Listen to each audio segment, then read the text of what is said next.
Hi friends, welcome to swethasmocktail. I am so sorry.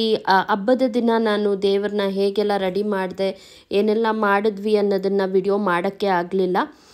ತುಂಬ busy ಆಗಿಬಿಟ್ಟಿದ್ವಿ. ಹಾಗಾಗಿ ಒಂದು ಸಣ್ಣ ಕ್ಲಿಪ್ ಹಬ್ಬದ್ದು ದೇವರನ್ನ ಹೇಗೆ ಅಲಂಕಾರ ಮಾಡಿದ್ವಿ, ಹಾಗೆ ಪೂಜೆ ಎಲ್ಲ ಹೇಗಾಯಿತು ಅನ್ನೋ ಒಂದು ಸಣ್ಣ ವಿಡಿಯೋನ ಅಪ್ಲೋಡ್ ಮಾಡ್ತಾ ಇದ್ದೀನಿ.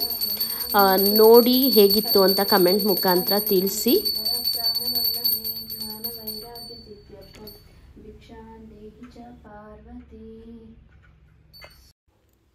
ಇನ್ನು ಇವತ್ತಿನ ವ್ಲಾಗಲ್ಲಿ ಇವತ್ತು ನಾನು ತೊಗೊಂಡಿರೋಂಥ ಫುಡ್ ಆರ್ಡರ್ ಬಗ್ಗೆ ನಿಮಗೆ ಏನೆಲ್ಲ ಮಾಡ್ತಾ ಇದ್ದೀನಿ ಆ ಒಂದು ರೆಸಿಪಿನ ಶೇರ್ ಮಾಡ್ತೀನಿ.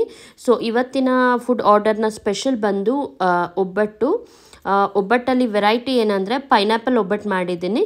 ಸೊ ಇದು ಹೇಗೆ ಮಾಡೋದು ಅಂತ ನಿಮಗೂ ತಿಳಿಸ್ಕೊಡ್ತೀನಿ, ಬನ್ನಿ ನೋಡೋಣ.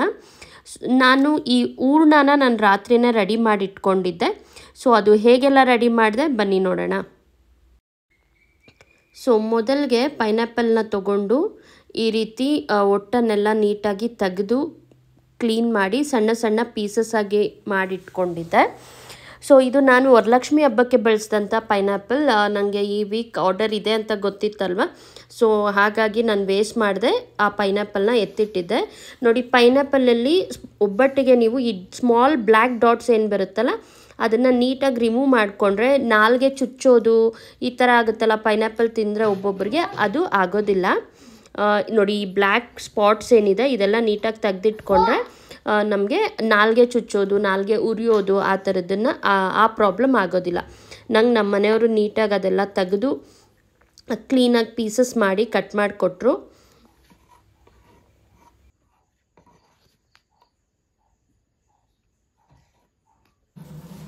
ಹಾಗೆ ಈ ಪೈನಾಪಲ್ ಒಬ್ಬಟ್ಟಿಗೆ ನೀವು ಬೆಲ್ಲ ಬೇಕಾದರೂ ಹಾಕ್ಬೋದು ಹೂರ್ಣಕ್ಕೆ, ಅಥವಾ ಸಕ್ಕರೆ ಬೇಕಾದರೂ ಬಳಸ್ಬೋದು. ನಾನು ಬೆಲ್ಲನೇ ಹಾಕ್ತಾಯಿದ್ದೀನಿ, ಸಕ್ಕರೆಗಿಂತ ಬೆಲ್ಲ ಸ್ವಲ್ಪ ಬೆಟರ್ ಅಂತ. ಅದು ಕೂಡ ನಮ್ಮ ಮನೆಯವರೇ ಕ್ಲೀನಾಗಿ ಚಚ್ಚಿ ಪುಡಿ ಮಾಡಿಕೊಟ್ರು. ಆಮೇಲೆ ಇದಕ್ಕೆ ಜಾಸ್ತಿ ಬೆಲ್ಲ ಬೇಕಾಗಲ್ಲ. ಈಗ ನಾನು 2 ಪೈನಾಪಲ್ನ ತೊಗೊಂಡಿದ್ದೀನಿ. 2 ಪೈನಾಪಲ್, ಮೀಡಿಯಮ್ ಸೈಜ್ ಪೈನಾಪಲ್ಗೆ ನಿಮಗೆ ಒಂದು 1/4 kg ಬೆಲ್ಲ ಸಾಕಾಗುತ್ತೆ. ಜಾಸ್ತಿ ಪೈನಾಪಲಲ್ಲೂ ಸ್ವೀಟ್ ಇರೋದ್ರಿಂದ ಬೆಲ್ಲನೂ ಸ್ವೀಟ್ ಆಗಿಬಿಟ್ರೆ ಜಾಸ್ತಿ ಸ್ವೀಟ್ ಆದರೆ ಹೆಗ್ಟು ಹೊಡಿಯುತ್ತಲ್ವ, ಆ ಥರ ಆಗಿಬಿಡುತ್ತೆ. ಅದಕ್ಕೆ ಬೆಲ್ಲ ಸ್ವಲ್ಪ ಕಡಿಮೆನೇ ತೊಗೋಬೇಕು.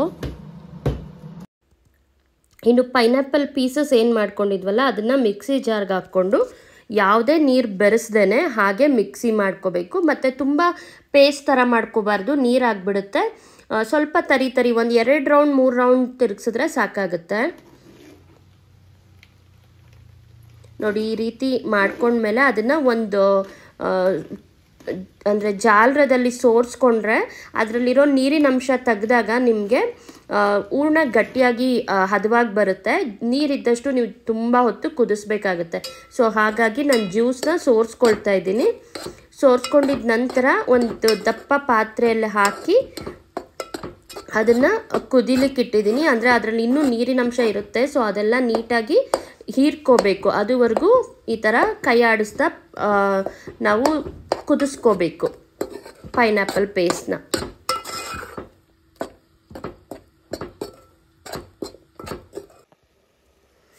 ನೋಡಿ, ಈಗ ಚೆನ್ನಾಗಿ ಕುದೀತಾ ಇದೆ. ನೀವು ನೋಡ್ಬೋದು ನೀರಿನ ಅಂಶ ಏನಿತ್ತಲ್ಲ ಪೈನಾಪಲಲ್ಲಿ ಅದೆಲ್ಲ ಬಬಲ್ಸ್ ಆಗಿ ಬರ್ತಾ ಇದೆ, ಹಾಗೆ ಹಾವಿ ಆಗ್ತಾ ಇದೆ ನೀರು. ಸೊ ಇದು ಇನ್ನೂ ಸ್ವಲ್ಪ ಗಟ್ಟಿ ಆಗಬೇಕು.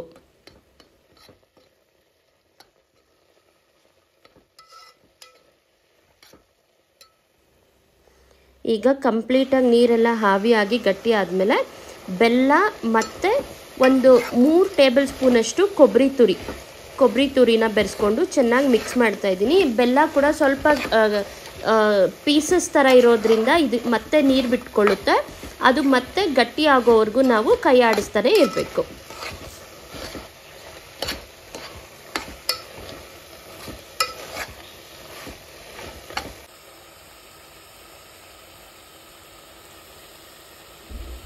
ನೋಡಿ, ಇವಾಗ ಇದಾಗಿದೆ. ಬೆಲ್ಲ ಎಲ್ಲ ಕರಗಿ ಗಟ್ಟಿ ಆಗೋ ಟೈಮಲ್ಲಿ ನಿಮಗೆ ಇನ್ನೂ ಸ್ವಲ್ಪ ಮೆತ್ತಗಿದೆ ಅನಿಸಿದಾಗ ನಿಮಗೆ ಎಷ್ಟು ಬೇಕೋ ಅಷ್ಟು, ಅಂದರೆ ನೀವು ಹೂರ್ಣದ ಹದ ನೋಡ್ಕೊಳ್ಳಿ, ಆ ಹದಕ್ಕೆ ಬರೋವರೆಗೂ ನೀವು ಸ್ವಲ್ಪ ಚಿರೋಟಿ ರವೆನ ಬೆರೆಸ್ಕೋಬೋದು. ಚಿರೋಟಿ ರವೆ ಹುರಿದು ಹಾಕೋದೆಲ್ಲ ಏನು ಬೇಡ, ಹಾಗೆ ಡೈರೆಕ್ಟಾಗಿ ಚಿರೋಟಿ ರವೆನ ಬೆರೆಸ್ಕೋಬೋದು. ನೋಡಿ ನಾನೀಗ ಸ್ವಲ್ಪನೇ ಚಿರೋಟಿ ರವೆನ ಬೆರೆಸ್ಕೊಳ್ತಾ ಇದ್ದೀನಿ. ಯಾಕೆ ಜಾಸ್ತಿ ಹಾಕ್ಬಿಟ್ರೆ ಗಂಟುಗಳಾಗೋ ಸಾಧ್ಯತೆ ಇರುತ್ತೆ, ಹಾಗಾಗಿ ಸ್ವಲ್ಪನೇ ಹಾಕ್ಕೊಂಡು ಮಿಕ್ಸ್ ಮಾಡಬೇಕು. ನೋಡಿ ಈಗ ನನಗೆ ಇಷ್ಟು ರವೆ ಸಾಕಾಗಿದೆ, ಅಂದರೆ ಒಂದು 2ರಿಂದ 3 ಸ್ಪೂನಷ್ಟು. ಸೊ ಇವಾಗ ನನಗೆ ಹೂರ್ಣ ಕರೆಕ್ಟಾಗಿ ಅದಕ್ಕೆ ಬಂದಿದೆ.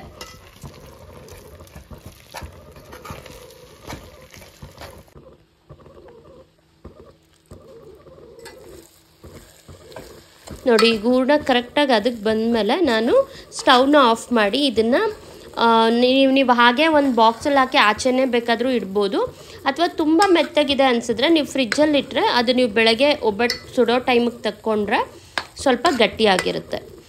ನನಗೆ ಹದ ಕರೆಕ್ಟಾಗಿರೋದ್ರಿಂದ ನಾನು ಫ್ರಿಜ್ಜಲ್ಲೇನಿಡಲ್ಲ, ಆಚೆನೇ ಇಡ್ತೇನೆ. ಇನ್ನು ಕಂಕಣದ ವಿಷಯಕ್ಕೆ ಬರೋದಾದರೆ ನಾನು ರಾತ್ರಿನೇ 1/4 kg ಚಿರೋಟಿ ರವೆನ ನೀರಲ್ಲಿ ನೆನೆ ಹಾಕಿದ್ದೆ.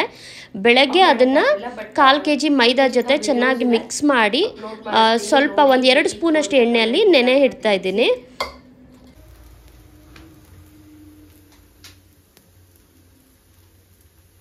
ಇದು ಪೈನಾಪಲ್ ಒಬ್ಬಟ್ಟು ಏನಂದರೆ ಹೂರ್ಣ ಸ್ವಲ್ಪ ಕಡಿಮೆ ಇಡಬೇಕು, ಯಾಕೆಂದರೆ ಬೆಲ್ಲ ಹಾಕಿರ್ತೀವಲ್ಲ, ಆ್ಯಂಡ್ ಪೈನಾಪಲ್ಲು ಸ್ವೀಟ್ ಇರೋದ್ರಿಂದ ಸ್ವಲ್ಪ ಸ್ವೀಟ್ ಜಾಸ್ತಿ ಆಗಿಬಿಡುತ್ತೆ. ಸೊ ಮತ್ತು ಜಾಸ್ತಿ ಇವಾಗ ನಾವು ಬೇಳೆ ಒಬ್ಬಟ್ಟೆಲ್ಲ ಹಿಂಗೆ ಒಂದೊಂದ್ಸತಿ 3-4 ಆ ಥರ ತಿಂತೀವಿ, ಆ ಥರ ತಿನ್ನೋಕ್ಕಾಗಲ್ಲ. ಇದು 1 ಅಥವಾ 2, ಬಟ್ ಟೇಸ್ಟ್ ತುಂಬ ಚೆನ್ನಾಗಿರುತ್ತೆ. ಟ್ರಸ್ಟ್ ಮೀ, ತುಂಬ ಚೆನ್ನಾಗಿರುತ್ತೆ ಟೇಸ್ಟು. ಸೊ ಚಿಕ್ಕದಾಗೆ ಮಾಡಿಕೊಂಡ್ರೆ 2 ಒಬ್ಬಟ್ಟಂತೂ ತಿನ್ಬೋದು. ನಾನು ಮೈದಾ ಅಂದರೆ ಕಂಕಣ ಅಂತ ಏನು ಹೇಳ್ತೀರಲ್ಲ, ಅದು ಹೆಂಗೆ ಕಲ್ಸ್ಕೊಂಡಿದ್ದೀನಿ ಅಂದರೆ ರಾತ್ರಿನೇ 1 ಬೌಲಷ್ಟು ಚಿರೋಟಿ ರವೆನ ನೆನೆಸಿಟ್ಕೊಂಡಿದ್ದೆ. 1 ಬೌಲ್ ಚಿರೋಟಿ ರವೆಗೆ 1 ಬೌಲಷ್ಟು ಮೈದಾನ ಹಾಕಿ ಬೆಳಗ್ಗೆ ಕಲಸಿ 1-2 ಸ್ಪೂನಷ್ಟು ಎಣ್ಣೆ ಹಾಕಿ ನೆನೆಯಕ್ಕೆ ಬಿಟ್ಟಿದ್ದೆ. ಇದು ಮೈದಾ ನಾರು ಬರಬೇಕಲ್ವ ಚೆನ್ನಾಗಿ, ಸೊ ಅದು ಬರಬೇಕಂದ್ರೆ ಎಣ್ಣೆ ಜಾಸ್ತಿ ಹಾಕಬೇಕು ಅಂತಾರೆ. ಬಟ್ ಇದು ಹಾಗೇನಿಲ್ಲ, ನೀವು ಚಿರೋಟಿ ರವೆ ಚೆನ್ನಾಗಿ ನೆಂದು ಕರೆಕ್ಟಾಗಿ ಮಿಕ್ಸ್ ಆಗಿದ್ರೆ ನಿಮಗೆ ಬೇಗನೆ ನಾರು ಬರುತ್ತೆ, ಕಡಿಮೆ ಎಣ್ಣೆಯಲ್ಲೇನೆ. ಸೊ ಈಗ ಇದನ್ನ ನಾನು ಲಟ್ಟಣಿಗೆಲ್ಲ ನನಗೆ ಅಭ್ಯಾಸ, ಯಾವುದೇ ಒಬ್ಬಟ್ಟಾದ್ರೂ. ಸೊ ಲಟ್ಟಣಿಗೆ ಲಟ್ಟಿಸ್ಕೊಂಡು ಒಬ್ಬಟ್ಟು ಬೇಕದ್ಮೇಲೆ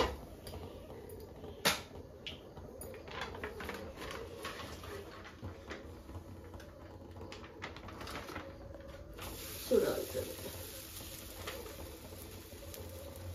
ಸ್ವಲ್ಪ. ಯಾವಾಗಲೂ ಒಂದೇ ಥರ ಬೇಳೆ ಒಬ್ಬಟ್ಟು, ಕೊಬ್ಬರಿ ಒಬ್ಬಟ್ಟು ಮಾತ್ರ ಮಾಡೋದಕ್ಕಿಂತ ಈ ಥರ ವೆರೈಟೀಸ್ ಟ್ರೈ ಮಾಡ್ಬೋದು. ಆಮೇಲೆ ಈ ಟೈಮಂತೂ ಈ ವರಲಕ್ಷ್ಮಿ ಹಬ್ಬ, ಗಣೇಶ, ಗೌರಿ ಹಬ್ಬದ್ದು ದೇವ್ರು ಯಾರೆಲ್ಲ ಇಡ್ತೀರಾ ಫಾರ್ ಶ್ಯೂರ್ ಎಲ್ಲರ ಮನೆಯಲ್ಲೂ ಪೈನಾಪಲ್ ತಂದೇ ಇರ್ತೀರ. ಸೊ ಆ ಪೈನಾಪಲ್ಲು ಕೆಲವ್ರು ತಿನ್ನಲ್ಲ, ನಾಲ್ಗೆ ಚುಚ್ಚುತ್ತೆ, ನಾಲ್ಗೆ ಉರಿಯುತ್ತೆ, ಈ ಥರ ಎಲ್ಲ ಕಂಪ್ಲೇಂಟ್ಸ್. ನಮ್ಮ ಮನೇಲಂತೂ ಇದೇ ಕಂಪ್ಲೇಂಟ್ಸ್. ಸೊ ಆ ಥರದ್ದು ಈ ಥರ ಏನಾದರೂ ಮಾಡ್ಬೋದು. ನಾನು ಯೂಶ್ವಲಿ ಯಾವಾಗಲೂ ಕೇಸರಿ ಬಾತ್ ಮಾಡ್ತಿದ್ದೆ, ಬಟ್ ಅದಕ್ಕೆ ಅಷ್ಟೊಂದು ಇದು ಬಳಸ್ತಾ ಇರಲಿಲ್ಲ ಪೈನಾಪಲ್ಲು. ಒಂದು 1/4 ಭಾಗ ಅಷ್ಟೇ ಬಳಸ್ತಾ ಇದ್ದಿದ್ದು. ಸೊ ಈ ಐಡಿಯಾ 2 ಪೈನಾಪಲ್ಲೂ ನೀಟಾಗಿ ಯೂಸ್ ಆಯಿತು ಈ ಸತಿ, ಯಾವುದು ವೇಸ್ಟ್ ಆಗಲಿಲ್ಲ.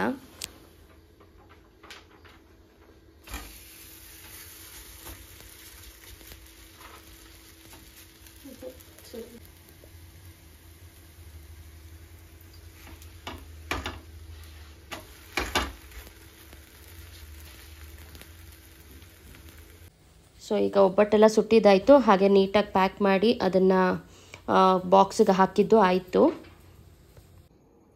ಸೊ ಇವಾಗ ವಡೆಗೆ ರಾತ್ರಿನೇ ಕಡಲೆಬೇಳೆ ನೆನೆಸಿಟ್ಕೊಂಡಿದ್ದೆ, 1 ರೌಂಡ್ ರುಬ್ಬಿದ್ದೀನಿ, ಇನ್ನೊಂದು ರೌಂಡ್ಗೆ ಹಾಕಿದ್ದೀನಿ. ಇದಕ್ಕೆ ಒಂದು ಫುಲ್ ಬೆಳ್ಳುಳ್ಳಿ ಮೀಡಿಯಮ್ ಸೈಜ್ದು, ಚಕ್ಕೆ 1 ಇಂಚಷ್ಟು, ಒಂದು 4-5 ಲವಂಗ, ಖಾರಕ್ಕೆ ಬೇಕಾಗಿರೋಷ್ಟು ಹಸಿಮೆಣಸಿನ್ಕಾಯಿ ನೋಡ್ಕೊಂಡು ಹಾಕ್ಕೊಳ್ಳಿ, ಬೇಕು ಅಂದರೆ ಖಾರದ ಪುಡಿ ಹಾಕ್ಕೋಬೋದು, ಖಾರ ಕಡಿಮೆ ಆಯಿತು ಅಂದರೆ.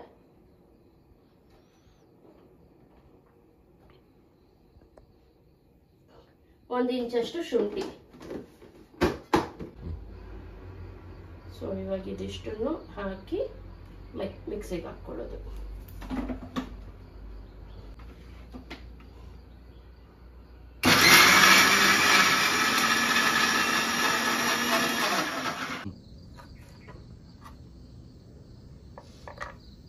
ಈಗ ಇದು ವಡೆಗೆ ಸೊಪ್ಪು, ಕೊತ್ತಂಬರಿ, ಪುದೀನ. ಫಸ್ಟು ಸಬ್ಬಕ್ಕಿ ಸೊಪ್ಪು ಅರ್ಧ ಕಟ್ಟು, ಅದಕ್ಕಿಂತ ಸ್ವಲ್ಪ ಕಡಿಮೆ ಕೊತ್ತಂಬರಿ, ಅದಕ್ಕಿಂತ ಸ್ವಲ್ಪ ಕಡಿಮೆ ಪುದೀನ. ಇದು ಮೂರೂ ಚಿಕ್ಕದಾಗಿ ಕಟ್ ಮಾಡಿ ಇಟ್ಕೊಂಡಿದ್ದೀನಿ. ಇದು ತೊಳೆದ್ಬಿಟ್ಟು ಹಾಕೋದು. ಒಂದು 3 ಈರುಳ್ಳಿ ಅಷ್ಟೇ. ಇನ್ನು ಉಪ್ಪು ಎಲ್ಲ ರುಬ್ಬಕ್ಕೆ ಹಾಕಿದ್ದೀವಲ್ಲ, ಸ್ವಲ್ಪ ಅಕ್ಕಿ ಹಿಟ್ಟು ಹಾಕ್ಕೊಂಡು ವಡೆ ಕರಿಯೋದು ಅಷ್ಟೇ. ಸೊ ಈಗ ಮಸಾಲೆ ವಡೆನೂ ರೆಡಿ ಆಯಿತು.